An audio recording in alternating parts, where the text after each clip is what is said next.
ئەو بەشە لە جەستەی نیشتمان کە جەمێکە فەرامۆش کراوە. بۆ دەبێت وا بە ئاسانی بەشێک لە جەستەی نیشتمان فەرامۆش بکرێت. شاعر وەرە قوربانی قەریحە و قەڵەمت بم، بینوسە لە بۆ ئاکرە و ئامێد و لۆڕستان، باوەندی و سەنجابی و ئافاقی جنوبی بۆ کوردی پەڕاگەندە لە گەرمێن و لە کوێستان.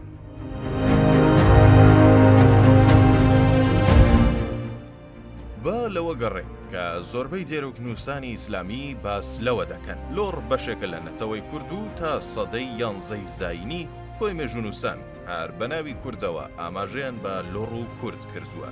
دواتریش کەسانی وەک ئیبن حەوقەل و مەسعودی و یاخونی و یاقوتی حەمەوی بە وردی باسییان لە کوردبوونی لۆڕ کردووە و نەیان شاردوێتەوە کە لۆڕ بەشێکە لە کورد و ڕابردووی کورد.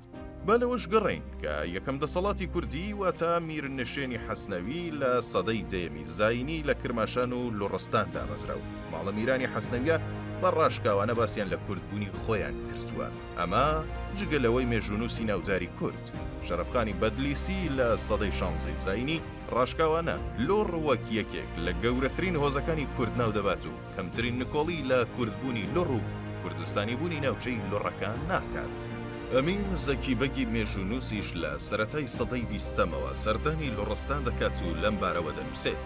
لە ساڵی 1916دا بە وەزیفەیەکی ڕەسمی چوو بوومە لۆڕستانی بچووک کە پشتکوهی پێدەڵێن و دەڕۆژ لە جامێنی کەبیرکوه لە عامیلەدا مامەوە و بەعزێ تەدقیقاتی زمان و قەومیەتم کرد. ئەغڵەبی وەخت بە کوردی قسەم لەگەڵ دەکردن و بە ئاسانی یەکترمان حاڵی دەکرد. کەواتە هەر لە سەرەتاوە و لەو ڕۆژەی مێژوونووسانی عەرەب و ئێرانی ئاماژەیان بە چەمکی لۆڕ و ناوچەی لۆڕ و ڕابردووی لۆڕداوە سەرجەمیان بە ڕاشکاوانە باسییان لە کورزبوونی ئەم نەتەوە مەزنە کردووە و هەر لە سەدەی 20میشدا مێژوونووسانی بەناوبانگی وەک ئەمین زەکیبەگ، ڕەشید یاسەمی، بابە مەردۆخی کوردستانی و تەنانەت ڕۆژهەڵاتناسانی وەک ڕیچ بە ئاشکرا ئاماژەیان بە کوردبوونی لۆڕداوە. بەناوبانگترین شاری لۆڕیش واتە دێکوردی کۆن و شاری کوردی ئێستا دەکرێت ئاماژە بە ڕەچەڵەکی کوردبوونی لۆڕەکان بکات. بە ئەوە شوەبیری بەردەنگی کورد بێنینەوە لۆڕ نەتەوەیەکی هەرە گەورە و بەناوبانگی وڵاتی ئێرانە کە بەوتەی یاقوتی حەمەوی لە نێوان ئەسفەهان و خوزستان واتە لە چوار پارێزگای لۆڕستان، خوزستان، یاسوج و چوار مەحاڵ بەختیاری و بەشێک لە پارێزگای ئەسفەهان و پارێزگای بوشەهر واتە لە پێدەشتی زاگرۆسدا نیشتەجێن و لەوێ دەشین. بە گوێرەی ڕاوبۆچوونی زۆربەی ئێران ناسەکانیش خاوەنی باشترین و دڵڕفێنترین و سەرنجڕاکێشترین و شاخاویترین ناوچەی ئێستای وڵاتی ئێرانن. کەواتە ناوچەی لۆڕستان پاش باکووری ئێران جوانترین و سەرسەوزترین و پڕئاوترین ناوچەی ئێستای ئێرانە. تەنانەت لە ئێستادا ئاوی خواردن و ئاوی کشت و کاڵ و تەنانەت ئاوی پیشەسازی دوو پارێزگای گرنگی ئێران وەک یەزد و ئەسفەهان لە پارێزگای شاری کورد واتە چوار مەحاڵ و بەختیاریەوە تابین دەکرێت. ئەم بەشەی نیشتمان بە هاتنی ڕەزاخان و پلانی دامەزراندنی دەوڵەت نەتەوە لەسەر بنەمای نەتەوەی فارس ئیتر کەوتە بەر لێدان و هێرش و پیلانی نەگریسی هێزەکانی ڕەزاخان و هەر لە ماراستەیەدا ڕەزاخان هەر لە سەرەتای پلانەکەیدا لە ڕێگەی کێشانی ڕێگەوبان بۆ ئەم ناوچەیە بەستێنی بۆ دەست بەسەرکردن و هشتن و پەلاماری ماڵە میرانی لۆڕ و بەتایبەت لۆڕانی بەختیاری دەست پێ کرد. چیرۆکی پەلامار و هێرشی دڕندانی ڕەزاخان بۆ ئەم ناوچەیە لە مێژوودا وەک کارەسات یادی دەکرێتەوە. پاشەوەی ڕەزاخان توانی لە ڕێگەی سەربازیەوە دەست بەسەر لۆڕستان و سەرجەم ناوچەکانی لۆڕەکاندا بگرێت لە پێناو سیاسەتی یەک دەوڵەت یەک نەتەوە لە قۆنەغی یەکەمدا میر و خانەکانی لۆڕستانی دەست بەسەر کرد.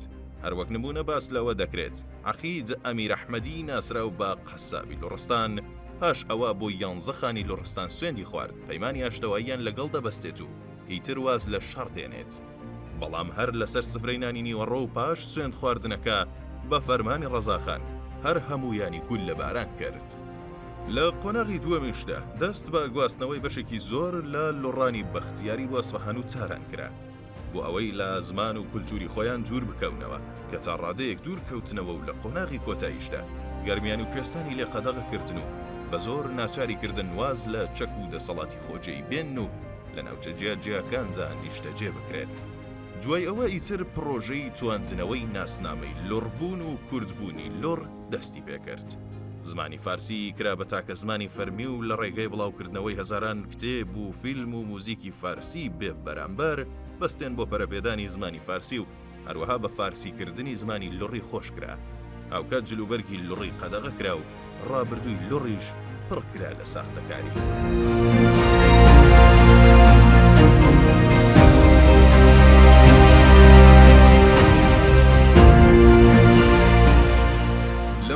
سلمانتنی فارس بوونی لوڕ و هەروەها فارس بوونی زمانی لوڕی بەشێک بوو لەو ئاراستەیە کە لە پێناو توانتنەوەی ناسنامەی لوڕستان لە سەردەمی ڕەزاشاوە بۆ محەممەد ڕەزا و تەنانەت تا ئێستاش لەلایەن دەستگا حکومیەکان و ڕۆشنبیرانی سەر بە سیاسەتی ناسیۆنالیزمی فارسی درێژەی هەبووە. واتە نزیکەی 100 ساڵە لە پێناو تواندنەوەی شوناس و بە فارسیکردنی زمان و کولتوری ئەم ناوچەیە دەست بۆ هەموو ئامرازێک براوە و هەموو شتێک تاقی کراوەتەوە، هەر لە هێرشی توندی سەربازی و ڕاگواستنیان لە زێدی خۆیان بگرە تا بڵاوکردنەوەی کتێبی مێژووی پڕ لە ساختەکاری و فیلمی پڕ لە درۆ و دەلەسا. کەواتە دەمێکە دەسەڵاتی ناوەندی ئێران سەرقاڵی ئەوەیە کە لوڕ وەک فارس و زمانی لوڕیش وەک زمانی فارسی نیشان بدات و ڕێگە نادات کەمترین پەیوەندی کورد و لوڕ نیشان بدرێت. بەڵام پاشەو هەموو هەوڵە ساختەکارانەیە بۆ تواندنەوە و ئاسمی لەکردنی زمان و کولتوری ئەم بەشەی جستەی کورد، ئێستا کەش کاتێک لوڕێک دەم دەکاتەوە و بەو لوڕیە جوانە قسە دەکات، کاتێک لە نەورۆزدا کچانی شۆخ و شەنگ و بەناوبانگی بەختیاری سەرچۆپی دەگرن، کاتێک کوڕانی مەمەسەنی و چوارمەحاڵ و خوڕەماوە بەڕیز هەڵدەپەڕن، کاتێک سترانبێژێکی لوڕستان و یاسوج و بەختیاری گۆرانی دەچڕن، یان کاتێک سەردانی ناوچەکانی یاسوج و شاری کورد و خوڕەماوە و ئیزە دەکەیت و دیمەنی سەرنجڕاکێشی ئەم ناوچێ دەبینیت، یان کاتێک جلوبەرگی کچان و کوڕانی بەختیاری دەبینیت، ئەستەمە بۆن و بەرامەی کوردبوون هەست پێ نەکەیت. ئەستەمە کەمترین گومان لە کوردبوونی زمان و کولتوری ئەم خەڵکە و دیمەنی ئەم ناوچەیەش بکەیت. ئەستەمە بێزار نەبیت لەوەی ئەم بەشەی جەستەی نیشتمان بۆ ئاوا بە ئاسانی فەرامۆش کراوە. دیارە کورد دەمێکە سەرقاڵ و گیرۆدەی شەڕ و بەرخۆدانی داگیرکەرانە و دەرفەتیەوەی نەبووە بیر لەم بەشەی جەستەی نیشتمانی بکاتەوە. بەڵام خۆ ئێستا تا ڕادەیەکەم دەرفەتە ڕەخساوە و ئەوە تا ئێمە لە باشووری ئەم خاکە پیرۆزەدا تا ڕادەیەک ئەو دەرفەتەمان بۆ گونجاوە کە بیر لە کوردبوونی خۆمان و سەرجەم جەستەکەمان بکەینەوە. کەواتە لە ئێستادا ئیتر دەبێت وەکووە بیرهێنانەوەی ئەم لەتە فەرامۆشکراوەی نیشتمان جاروبار لە دام و دەستگاکانی ڕاگەیاندن لە بری کات بە فیڕۆدان بە بابەتی لاوەکی و بێناوەڕۆکەوە ئەو ڕێک لەم بەشەی نیشتمان بدرێتەوە، ئاماژەیەک بە ڕابردوویان بکرێتەوە، دیمەنی شارەکانی پیشان بدرێت، سترانێکی لوڕی بڵاو بکرێتەوە. دەبێت لە بری ئەو هەموو بەرنامە بێزارکەرەی کەناڵەکان جاروبار لوڕێک بانگهێشت بکرێت بۆ ئەوەی بۆ نوبەرامەی لوڕی ئاوێتەبوونمان بۆ بگێڕێتەوە. کەواتە ئەرکی ئێمە لە ئێستادا ئەوەیە پێش بەو فەرامۆشیە بگرین. ئەرکی ئێمە ئەوەیە بەردەوام وەبیری خۆمانی بێنینەوە لە تێک لە نیشتمان و بەشێک لە ئێمە لە لوڕستان و بەختیاری بەجێماوە، وەبیری ئەوانیشی بێنینەوە کە بە دڵنیاییەوە بەشێکی دانەبراون لە ئێمە و ئێمەش بەشێکی دانەبراوین لە جەستەی ئەوان. هیچ دەسەڵات و بربەستێکیش ناتوانێت بۆ ئەبەد ئێمە لە یەکدی جیا بکاتەوە.